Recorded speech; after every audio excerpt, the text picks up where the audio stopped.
Initially a local revolt against the renegade Janissaries that had taken the rule through a coup, it evolved into a war for independence after more than 3 centuries of Ottoman rule and short-lasting Austrian occupations. The Dahij murdered the Ottoman vizier in 1801 and occupied the Sanjak, ruling it independently from the Sultan. Tyranny ensued, the Janissaries having suspended the rights granted to the Serbs by the Sultan earlier, increasing taxes, imposing forced labor, etc. In 1804, the Janissaries feared that the Sultan would use the Serbs against them, so they murdered many Serbian chiefs. Enraged, an assembly chose Karađorđe as leader of the uprising, and the rebel army quickly defeated and took over towns throughout the Sanjak, technically fighting for the Sultan. The Sultan then feared their power, and ordered all pashaliks in the region to crush them. The Serbs marched against the Ottomans and had major victories in 1805–06.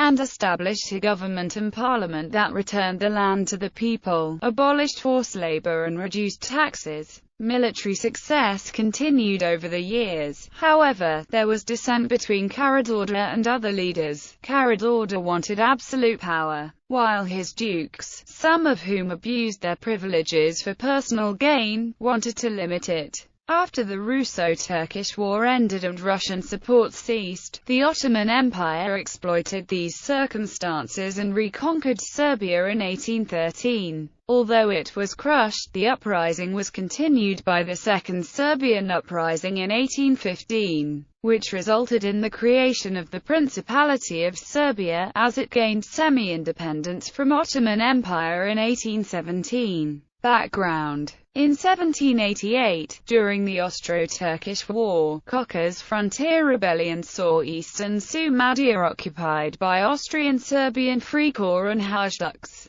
and subsequently, most of the Sanjak of Smederevo was occupied by the Habsburg monarchy. The siege of Belgrade from the 15th of September to the 8th of October 1789, a Habsburg Austrian force besieged the fortress of Belgrade. The Austrians held the city until 1791, when it handed Belgrade back to the Ottomans according to the terms of the Treaty of Sistova. With the return of the Sanjak to the Ottoman Empire, the Serbs expected reprisals from the Turks due to their support to the Austrians. Sultan Selim III had given complete command of the Sanjak of Smederevo and Belgrade to battle-hardened Janissaries that had fought Christian forces during the Austro-Turkish War and many other conflicts. Although Selim III granted authority to the peaceful Hadzi Mustafa Pasha, tensions between the Serbs and the Janissary command did not subside. In 1793 and 1796, Selim III proclaimed firmans which gave more rights to Serbs. Among other things, taxes were to be collected by the Obor Knez, freedom of trade and religion were granted, and there was peace. Selim III also decreed that some unpopular Janissaries were to leave the Belgrade Pashaluk, as he saw them as a threat to the central authority of Hadzi Mustafa Pasha. Many of those Janissaries were employed by or found refuge with Osman Patsvantoglu, a renegade opponent of Selim III in the Sanjak of Aydin. Fearing the dissolution of the Janissary command in the Sanjak of Smederevo, Osman Patsvantoglu launched a series of raids against Serbians without the permission of the Sultan, causing much volatility and fear in the region. Patsvantoglu was defeated in 1793 by the Serbs at the Battle of Kolari. In the summer of 1797, the Sultan appointed Mustafa Pasha on position of Beglerbeg of Rumelia Ilet, and he left Serbia for Plovdiv to fight against the Vidin rebels of Patsvantoglu. During the absence of Mustafa Pasha, the forces of Patsvantoglu captured Požarevac and besieged the Belgrade fortress. At the end of November 1797, Obor Knez Aleksa Nenadovic,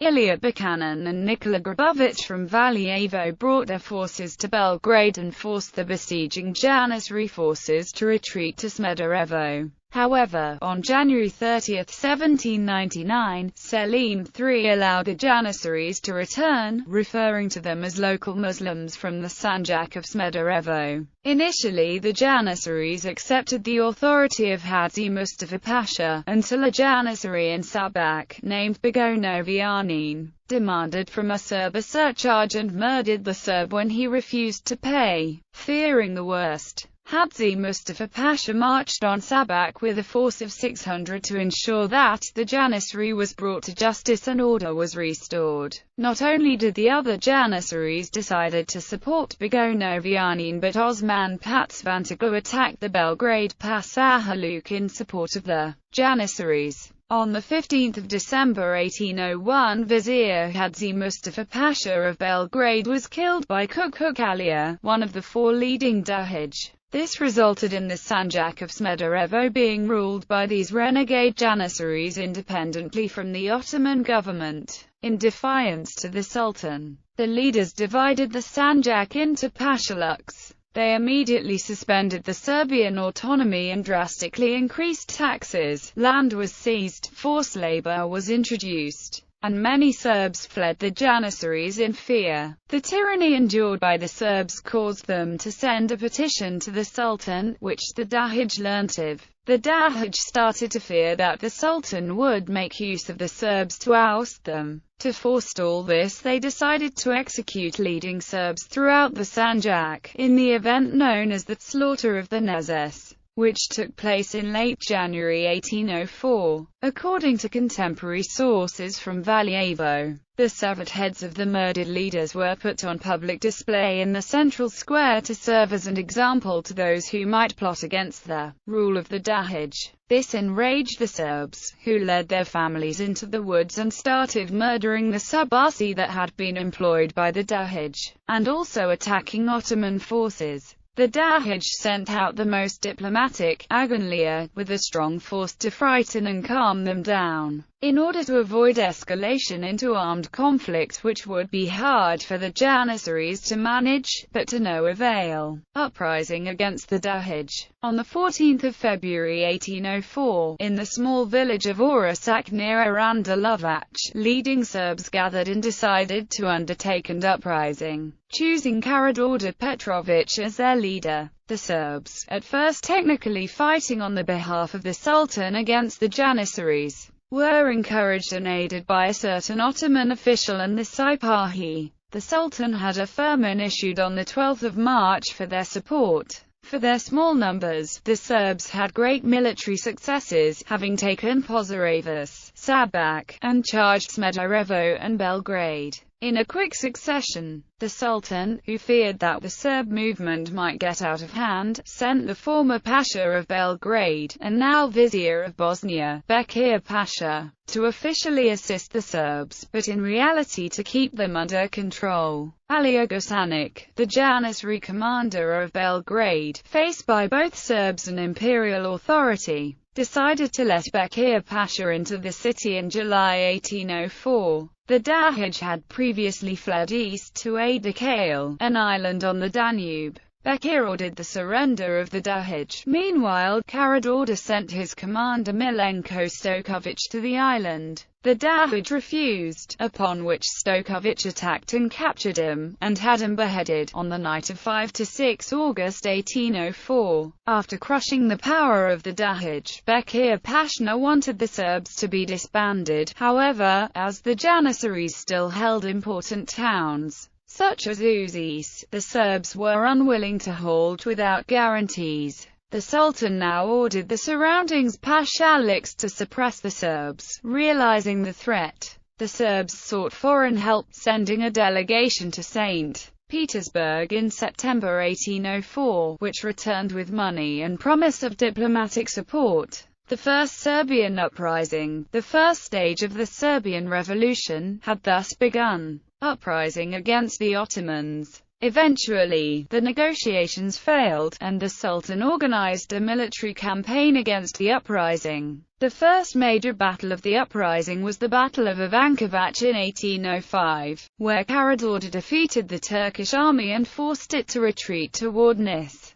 In 1805 the Serbian rebels organized a basic government for administering Serbia during the combat. Rule was divided between the Narodna Skupština, the Praviteljstvo Sovjet, and Karađorđe himself. Land was returned, forced labor was abolished, and taxes were reduced. Apart from dispensing with poll tax on non-Muslims, the revolutionaries also abolished all feudal obligations in 1806. Only 15 years after the French Revolution, peasant and serf emancipation, thus representing a major social break with the past. The second major battle of the uprising was Battle of Misa in 1806, in which the rebels defeated an Ottoman army from the Eyalet of Bosnia led by the Turkish Sipahi Süleyman Pasha. At the same time, the rebels led by Peter Donjak defeated Osman Patsvantoglu and another Ottoman army sent from the southeast at Deligrad. The Ottomans continuously faced defeat despite their continuous efforts and support by Ottoman commanders led by Ibrahim Bushati and Ali Pasha's two sons Mukhtar Pasha and Vale Pasha. In 1806, the insurgents sent the Belgrade merchant Peter Iko as their envoy to Ottoman government in Constantinople. He managed to obtain for them a favorable Iko's peace. However, the Serbian leaders preferred to reject the treaty and possibly poisoned Peter Iko due to his acquaintance with the Ottomans. The Serbian rebels then joined the Russians as their allies in Russo-Turkish War. The Battle of Deligrad in December 1806 provided a decisive victory for the Serbs and bolstered the morale of the outnumbered Serbian rebels. To avoid total defeat, Ibrahim Pasha negotiated a 6-week truce with Karađorđe. By 1807 the demands for self-government within Ottoman Empire evolved into a war for independence backed by the military support of Russian Empire. Combining patriarchal peasant democracy with modern national goals, the Serbian Revolution was attracting thousands of volunteers among the Serbs from across the Balkans and Central Europe. The Serbian Revolution ultimately became a symbol of the nation-building process in the Balkans, provoking peasant unrest among the Christians in both Greece and Bulgaria. Following the successful siege with 25,000 men, on 8 January 1807 Karađorđe proclaimed Belgrade the capital of Serbia. In 1808, Selim III was executed by Mustafa IV, who was subsequently deposed by Mahmud II. In midst of this political crisis, the Ottomans were willing to offer the Serbs a wide autonomy. However, the discussions led to no agreement between the two, as they couldn't agree on the exact boundaries of Serbia. The proclamation by Karađorđe in the capital Belgrade probably represented the apex of the first phase. It called for national unity, drawing on Serbian history to demand the freedom of religion and formal, written rule of law, both of which the Ottoman Empire had failed to provide.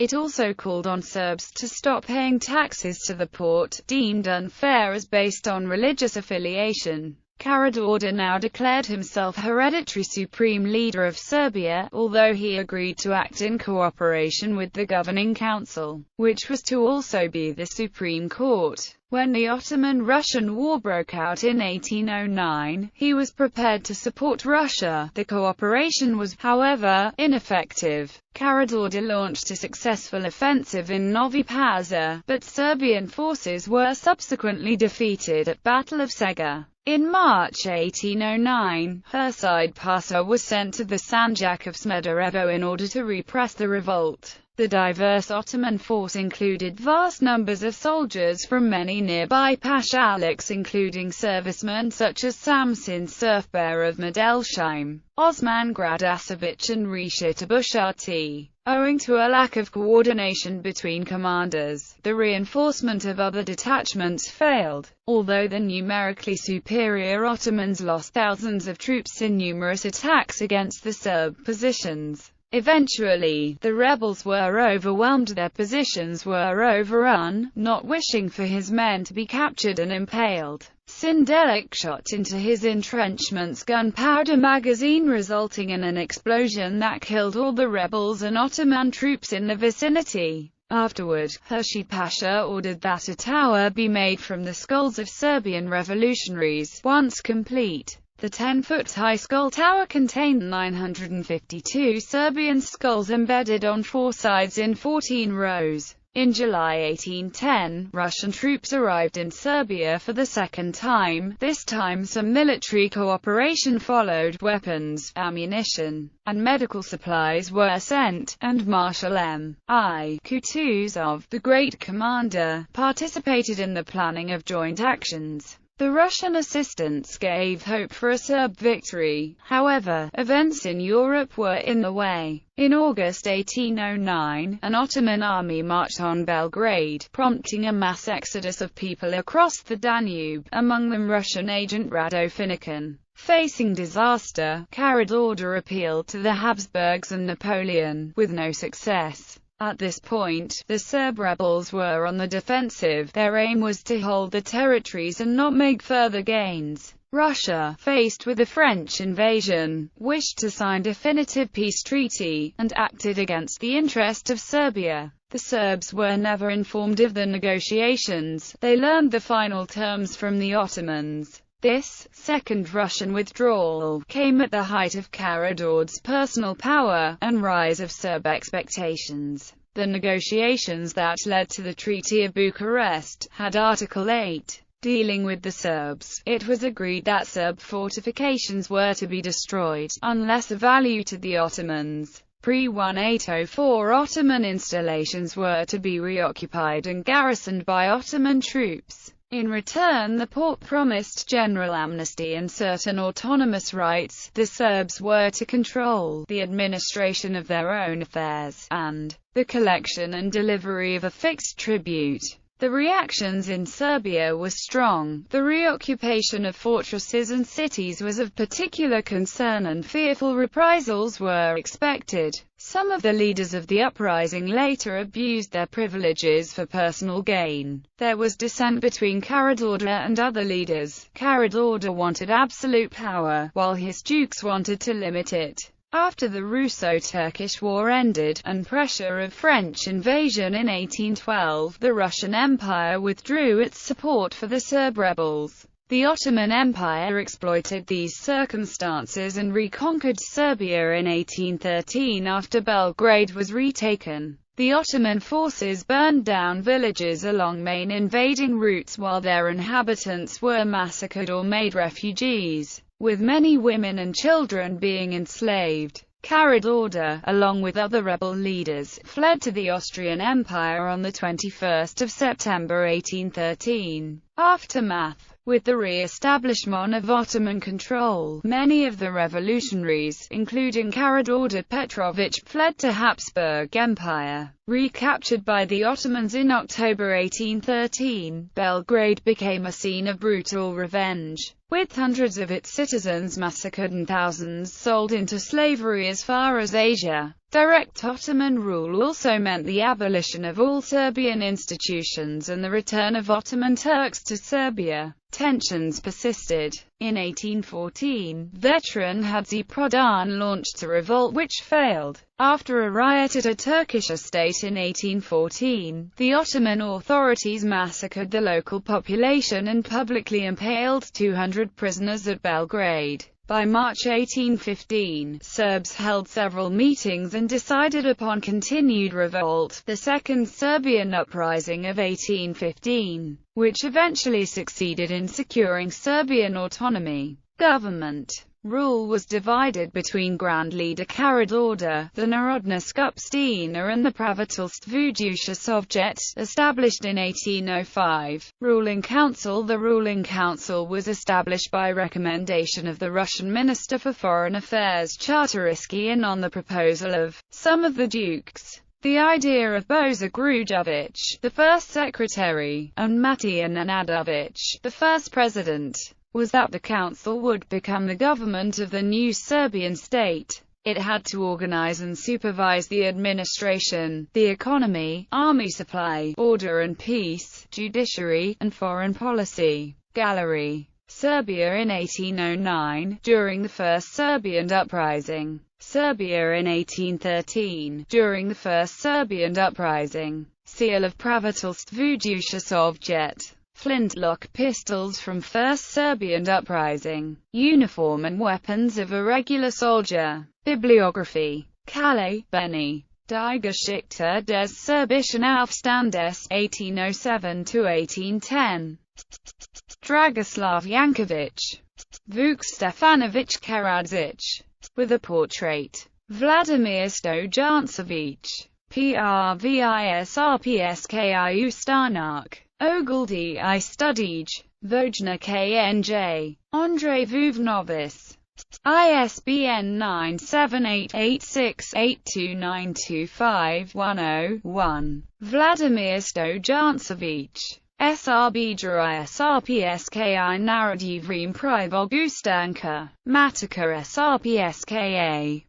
ISBN 978867396-057-9. Andra Gavrilovic. CRT is Istorija Slobodanja Serbij.